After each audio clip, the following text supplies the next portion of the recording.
नमस्ते दोस्तों, C S Satbir Singh YouTube channel पे आपका स्वागत है। दोस्तों, गवर्नमेंट के द्वारा जीएसटी रिटर्न में बड़ा बदलाव किया गया है 1 जनवरी 2024 से। दोस्तों, जीएसटी R1 में बदलाव किया गया है। दोस्तों, आपको अब जीएसटी R1 को कैसे फाइल करना है, कौन से नए टेबल ऐड किए गए हैं, इसके बारे में हम इस वीडियो में डिस्कशन करेंगे। दोस्तों, आप हमारे यूट्यूब चैनल को सब्सक्राइब कर लें और आप हमें Telegram app C S Satbir Singh tax hill पे भी सब्सक्राइब कर लें ताकि आपको जीएसटी के रेगुलर अपडेट आपके मोबाइल पे ही मिलते रहें। दोस्तों, जीएसटी R1 में नए टेबल ऐड किए गए हैं, टेबल नंबर 14 एंड 15। दोस्तों, यदि आप ई कॉमर्स ऑपरेटर के थ्रू सप्लाई करते हैं यानी कि ऑनलाइन सेल करते हैं गुड्स या फिर सर्विसेज की, तो उस केस में अब आपको सेपरेट रिपोर्टिंग करनी होगी जीएसटी R1 में। तो चलिए दोस्तों, देखते हैं जीएसटी R1 में जो नए टेबल ऐड किए गए हैं। दोस्तों, जैसे ही आप जीएसटी पोर्टल पे लॉगिन करते हैं तो उसके बाद आप सर्विस टैब में जाते हैं, रिटर्न में जाते हैं, रिटर्न डैशबोर्ड में जाते हैं। दोस्तों, यहाँ पे आप फाइनेंशियल ईयर चूज़ करेंगे 23-24। यहाँ पे आप क्वार्टर सेलेक्ट करेंगे या फिर यदि आप मंथली फाइल करते हैं तो मंथ सेलेक्ट करेंगे। दोस्तों, यहाँ पे आपको पीरियड सेलेक्ट करना है। तो दोस्तों, ये बदलाव जो है जनवरी 2024 से किया गया है। तो जो भी आप जीएसटी R1 फाइल करेंगे जनवरी 2024 या फिर उसके आगे की, उसके लिए बदलाव किया गया है। तो दिसंबर तक के लिए यदि आप जीएसटी R1 फाइल करते हैं उसमें टेबल नहीं ऐड किए गए हैं, जनवरी से ऐड किए गए हैं। तो दोस्तों, आप यहाँ पे सर्च पे क्लिक करेंगे। दोस्तों, उसके बाद आपको यहाँ पे जीएसटी R1 की जो टैब है यहाँ पे प्रेस करेंगे। तो दोस्तों, आप यहाँ पे देख सकते हैं टेबल नंबर 14 नया ऐड किया गया है यानी कि supply made through e commerce operator, और टेबल नंबर 15 ऐड किया गया है supplies under section 9 sub section 5।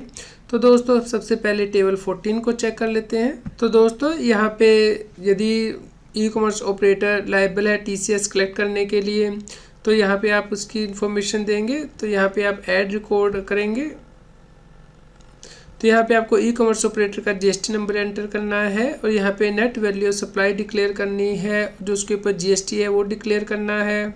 दोस्तों, यदि आपने ऐसी सप्लाई की है जहाँ पे कि ई कॉमर्स ऑपरेटर को ही जीएसटी पे करना होता है सेक्शन 9 सब सेक्शन 5 के अंतर्गत, तो आप यहाँ पे ऊपर से सेकंड टैब सेलेक्ट करेंगे और यहाँ पे ऐड रिकॉर्ड करेंगे और उसके बाद आप यहाँ पे ई कॉमर्स ऑपरेटर का जीएसटी नंबर एंटर करेंगे और नेट वैल्यू सप्लाई दिखाएंगे और जो जीएसटी है यहाँ पे एंटर करके सेव करेंगे। दोस्तों, इस प्रकार यदि आप सप्लाई ई कॉमर्स ऑपरेटर के थ्रू करते हैं जहाँ पे कि ई कॉमर्स ऑपरेटर को टीसीएस कलेक्ट करना होता है, तो आप यहाँ पे फर्स्ट टेबल के अंतर्गत दिखाएंगे liable to collect tax under section 52। और यदि आप सप्लाई करते हैं जहाँ पे कि ई कॉमर्स ऑपरेटर को ही जीएसटी पे करना होता है सेक्शन 9 सब सेक्शन 5 के अंतर्गत, तो आप ये सेकंड टैब के अंतर्गत दिखा के यहाँ पे इसे शो करेंगे।